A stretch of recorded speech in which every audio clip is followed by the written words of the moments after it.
The best way to plan a Disney trip is to get a girlfriend and let her plan it for you.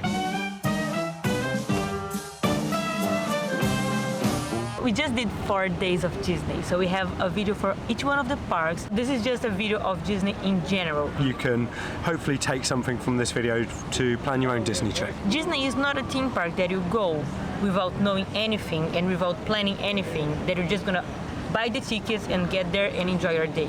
Because some things actually do require a little of planning. For example, there are some rides that you need to book a virtual queue in advance. So if you don't, you're not gonna go on the ride because there is no option of just get there and queue. There are some things that are important to know in advance. First thing that is really important, download the Disney app. On the Disney app, you can do everything. You can link to your Disney tickets if you're staying in a hotel from Disney or a partner hotel. You link your reservation as well. You can book the reservation for the parks. Because like I said, with Disney, you don't just buy the tickets and go to the park. You need to schedule which park do you want to go on each day. So if you're buying, for example, a ticket for Magic Kingdom on November 6th, it's fine. You already have a reservation for that day because it's a specific park on that specific day. But the cheapest way, if you want to go to more than one park, is just to buy more than one park at once. So we bought a 4-day ticket starting on November 6th. So we needed to go on the Disney app or on the Disney website and schedule which days we were going to each park. If you don't, you're not going to be allowed to go on the park without the reservation.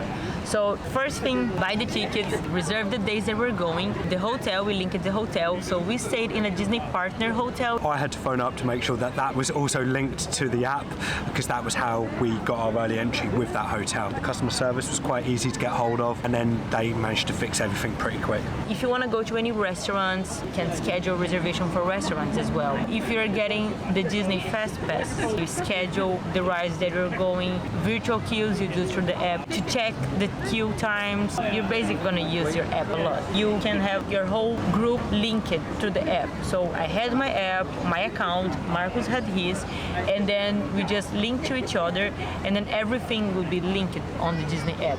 If you're staying in a Disney hotel or a Disney partner hotel, make sure to have that linked in your account. Otherwise, you are not going to be able to get the early entrance. Early entrance is so worth it. The Disney parks are always crowded, so if you have the option to arrive before gates open for everyone, it helps a lot. Yeah, you need to do it. You can have the early entrance if you stay in a Disney hotel or a Disney partner hotel. We just arrived there, they scan our tickets. I was using my Magic Band, Marcus was using his app, so they give him a card and they let you in the park early. There is a couple of rides in each park that is worth going, so check each one of our park videos to see what's the best strategy for each park, the best ride to go in each park, but it helps a lot. Because once the gates are open for everyone, the queues are going to be huge. Every Disney park you go, you need to arrive early. This tip is like for every park. I think this is just crucial as well. It's just, you have to. Yes, but with Disney it's even more. Right now, Magic Kingdom and Animal Kingdom opens at 8 with early entry starting at 7:30, and Hollywood Studios and Epcot opens at 9 with the early entry starting at 8:30. The thing is, you're not gonna arrive by the time that the early entrances start. You wanna ride before that. The earlier the better. Epcot, for example, we arrived there 1 hour before the early entrance started, and it was crowded. You had so many people there, so many people. If you're staying in a partner hotel, at least the experience that we had in our hotel, the bus is not gonna get there at the same time that the Disney hotels are getting. Disney hotels had bus starting earlier than Disney partner hotels. If you wanna be like the first ones to get into the park, Disney hotels are the best option. But staying in a Disney partner hotel, we still managed to get there for the early entrance and enjoy the park. And with Hollywood Studios, they allow us to get in the park even before the early entrance. Yeah, it was about 8:10 we went through, and early entrance started at 8:30. Hollywood Studios usually allow the Disney hotel guests, even before the early entrance, to start going on Rise of the Resistance. We were there before 8 a.m. That made our day. If you're staying in a Disney luxury hotel, you have the early entrance and you can also have the extended hours in the end of the day. So it varies from park to park, but it's an extra benefit. Another benefit that we have staying in a Disney hotel or partner hotel is the transportation to the parks. You get your free shuttle with the hotel, so you can rent a car, but you need to be very careful with parking costs, and everything can start to really build up. Plus, I don't think I'd like to rent a car because at the end of the day, I was so tired. I think Disney, it's a very long day, and then you've got to drive at the end of the day as well, and that can be quite exhausting for some people. The comfort of public transportation or the free shuttles is, I think, was really beneficial. Everyone that comes to Disney, they have a different style. So I know a lot of people like to rent big houses when they come with the whole family, and depending of the size of your group, renting a car can be a good option. I always like to stay in hotels that have free shuttle. I don't like the idea of renting a car here. I feel like it depends of what are your plans. Some people like to go to different restaurants and outlets and a lot of different places in Orlando. Some people like to have the car, to have the flexibility of going to other areas that the bus shuttle are not going to take you. We were both just going to the parks and Disney Springs. For us, the bus was really worth it because we save money on parking, we save money on renting cars, we save money on gas. We didn't need to worry about driving. We could drink on the parks, we did drinking around the world, which was amazing. So check our epcot video to see that. But it does have some negative sides as well to get the shuttle because you depend of the time that the shuttle is going to be there. Disney hotels, they have a lot more buses throughout the day with partner hotels. For example, our hotel had buses every hour. Magic Kingdom Day was the worst one. Yeah, we left the park 10 minutes after the bus was there, and then we needed to wait 50 minutes for the next bus, and Magic Kingdom was the day that was the most tired. What we did, there was a bus for the hotel that was in front of ours, and we just asked for the bus driver if we could get the bus, and we just walked to our hotel from there. You need to balance everything. What is more important for you? To save money on transport, or are you getting to other places besides the park? Do you want to drive, or do you prefer don't worry about that? For me, buses are always the best option, but we haven't needed a car. We're in the park all day, and then back to the hotel, and then back in the park. Some parks have some special events. Epcot has a lot of events throughout the year. Usually Epcot tends to be more crowded on the weekends when they have these events because all the people that live here in Florida, they tend to go on the weekends on Epcot because of the events. So now we're having the Food and Wine Festival. If you can't go during the week, Magic Kingdom has some events throughout the year like Halloween or like Christmas. There are selected days that has these events. And this is important for you to know which days are the events, because if you want to go to the event, you obviously want to go on the day that they have the event. If you don't, you're going to avoid these days because these events, they required a separate ticket. So on the days that they have these events, the park shut early. You need a regular ticket from time that the park starts until the time that the event starts. And then if you want to be on the event, you need another ticket. I found that with Magic Kingdom shutting early, it can have a knock-on effect to the other parks as well. So sometimes it might be worth just skipping Disney completely that day if you've got the flexibility to do that. Maybe just have a day chilling around the pool and using it as your relaxation day, or checking out another local park, whether it be SeaWorld or Universal, if you're staying in Disney the whole time. So that might be something to consider during that day as well, because the other parks can be slightly more crowded as people choose to go to another park, or they will do a park hopper and go to, for example, Hollywood Studios in the afternoon. If you don't have the option of not doing the Disney park on that day, choose a park that wouldn't be the worst option of being too crowded. For example, we did Hollywood Studios, and Hollywood Studios was our favorite park with the most amount of rides that we wanted to do. Thinking about that, I would probably go to Animal Kingdom on that day, because Animal Kingdom is the day that we were more relaxed with the queue and rides. So yeah, think about what park you would be less stressed to have more crowds on. Disney has a few types of restaurants in the park. There is the table service, the fast food, food carts. If you want to go to a fast food, it's easy. You just go and ask whatever you want on the day of the park. You don't need to plan ahead. If you're going to a table restaurant, you do need to plan that in advance, because they can be really popular and you might need a reservation in advance. Basically, we went to all fast food on the parks except for Hollywood Studios, which we went to a table restaurant, the Sci-Fi Dine-In, which I think is a great experience, not only for the food, but The whole atmosphere there. And a lot of the restaurants do have like the atmosphere things, which is why people want to do them. yeah, there's a lot of restaurant characters that a lot of people love and so popular. So if you want to do restaurant, plan in advance and try to book that in advance. But if you don't do that in advance, just keep trying. With the sci-fi, I thought about doing about like a month before we came to Disney. We didn't have any reservation available for the restaurant with 1 month in advance. So I just kept looking from time to time. I just go into the website, on the app, I check, fully booked. The day before I tried, and then on the day that we were already on Hollywood Studios, I was like, you know what, I'm just gonna check again. And it was 2 times available. That happens because sometimes people cancel their reservation. So if you really wanna go to a restaurant, just keep looking for the times because they might be available again. Most of the rides, you can just go and queue for them, but some rides, you have to queue virtually. It can change depending on when you're going to Disney. For these rides, you have virtual queue and you don't have the option to physically queue. So how do they work? At 7 a.m., Disney allows you to join the virtual queue. You do this through your app or to the website. It's seconds. You Half a second. Yeah, so yeah, it's not even seconds. It's like less than a second. Yeah, you've got 1 second It's to gone. get it, and if you haven't got it in that 1 second, you've lost it. You need to get everything set before 7. You go to your app, you see if the whole group is selected, and then you just keep refreshing. You just go mad, Yes. tapping, going absolutely crazy.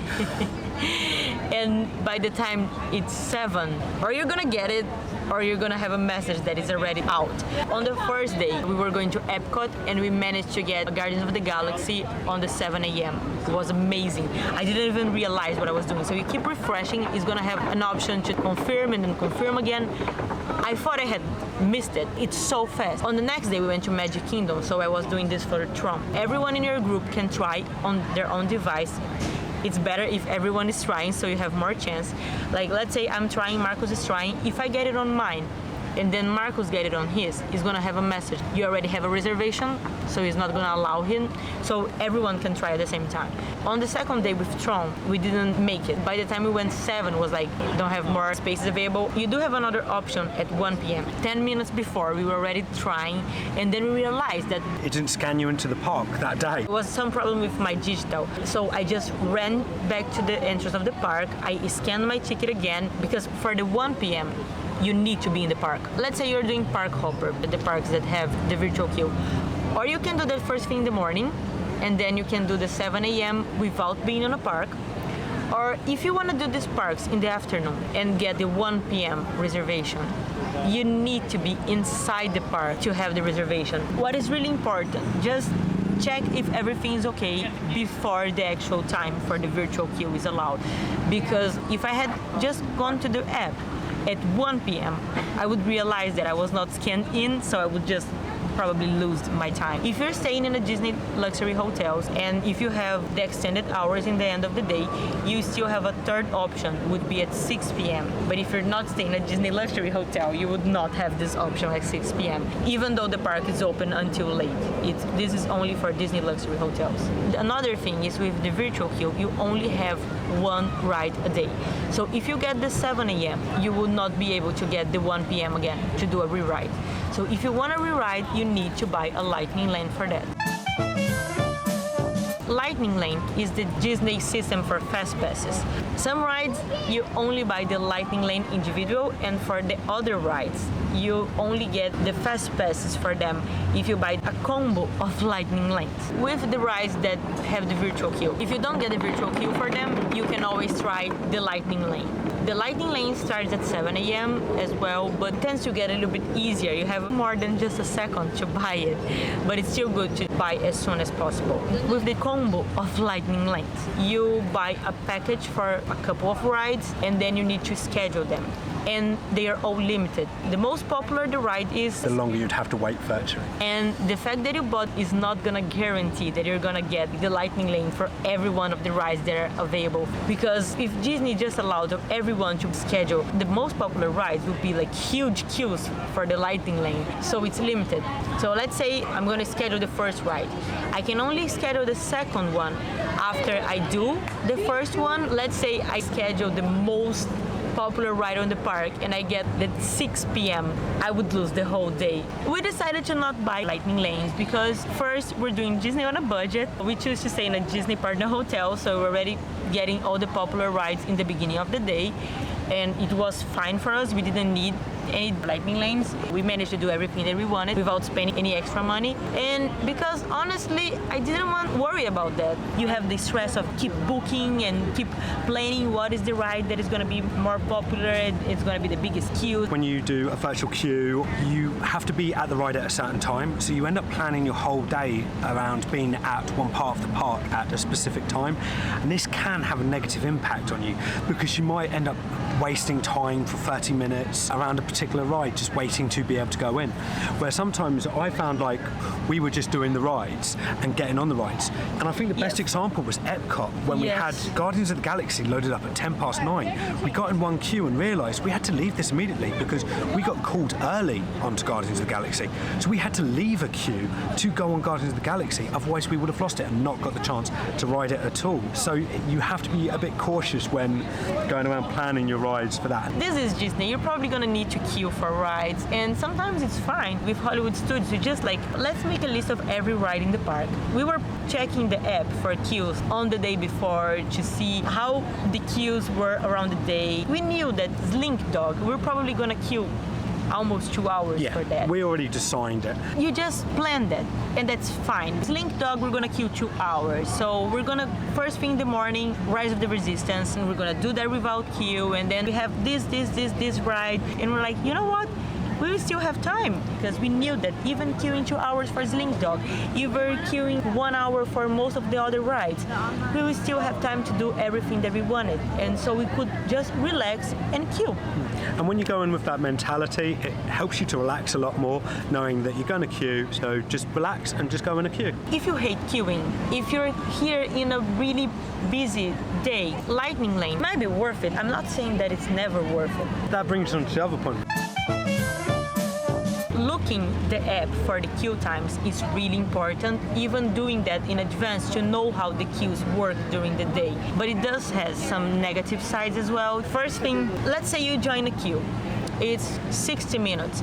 Then you saw that there is a queue from another ride that it's all the other side of the park that is usually on 60 minutes as well and just go down for 40 minutes.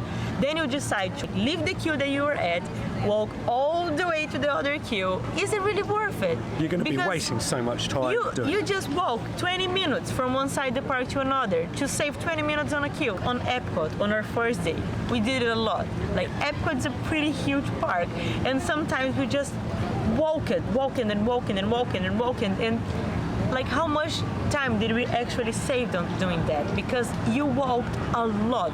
So by the end of the day, you'll be like more tired. You're gonna waste a lot of time on walking. So sometimes you're just like, you know what? You're in a queue. Just face the queue. Disney parks have Wi-Fi throughout the park. So I don't know. Just do something. Don't always rely on Disney queue times. Disney is terrible. Rock and Roller Coaster was longer than it was advertised for, yet Slinky Dog was shorter. So, Pandora, that was the most impressive one. It said 90 minutes, we queued 40. This is important because you need to know that you cannot rely on times.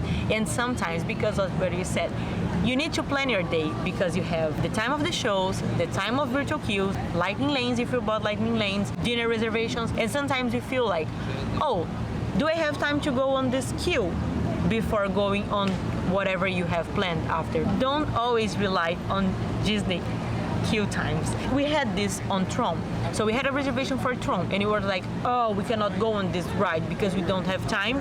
But we ended up going on 3 rides and we did had time because the times were all wrong. We saw so many people join queues and then needed to leave the queues because they said, oh, I've been called for Tron or for Guardians and I need to go now. You you can ask for front row. If you watched any of our videos, you already saw me talking about that. Because I just feel like with Disney rides, almost all of them, it's better on the front. Because Disney is all about the theming, the experience of looking things. It's just good when you are in the front. You have a better experience. The only ride that we didn't have the chance was Ride of the Resistance. Even on Millennium Falcon, you can ask for being a pilot, which means like getting the front row and getting the better experience. So they are really nice. Every time you ask, they will let you queue. And most of the rides, there wasn't actually a queue. We just said, oh, I want to go on the front. And it was like, oh yeah, wait for the next one. They let you film in all of the rides. If you have like a GoPro, you can just use it. On nearly every ride except Tron is bags on ride, so you can bring your bag on with you, so you don't need to worry about getting a locker for all your bags. Tron was the exception, but it has a locker system, so before you get into the station, you've got your bag in a free locker system that is linked to your Disney account, and you can just tap your magic band onto that, and that worked out well. Ticket if you don't have a magic band. So yeah, it was pretty easy. We saw quite a few shows, Indiana Jones, Beauty and the Beast, Lion King, Finding Nemo show. So when we were doing that, we had to get there at a particular time. All the shows in Disney are really popular. If you think like the show starts at midday and you're gonna be there by midday, you're probably not gonna be in the show, depending on, like Lion King is probably the worst. People queue for that almost an hour before. You wanna get there earlier, especially if you wanna get a good place to watch the show. So to me, the best way to end a trip to Disney is with Fantasmic, the show at Hollywood Studios. I thought that was a perfect ending to our trip because it felt like a wrap up of the week. It had all the characters throughout the week. Mickey is the main star of the show, and it just felt like that was the wrap up show of your week. It's the best show. It's by far the best show from Disney. You do not want to miss that. Just go to Disney and just relax and have fun. Try not to get stressed about it because you will find that it sounds more daunting than it is. Disney does require a lot of planning, but try not to be so stressed about it. Try to enjoy your day. And leave time to try and just walk around the park and just look at things. Yes, even the queue, like if you need to queue, most of the queues has a lot of things to look at so you can enjoy your time, has a lot of good pre-shows. So yeah, try to enjoy the most of your Disney experience. Do the other activities as well. So we're currently in Disney Springs.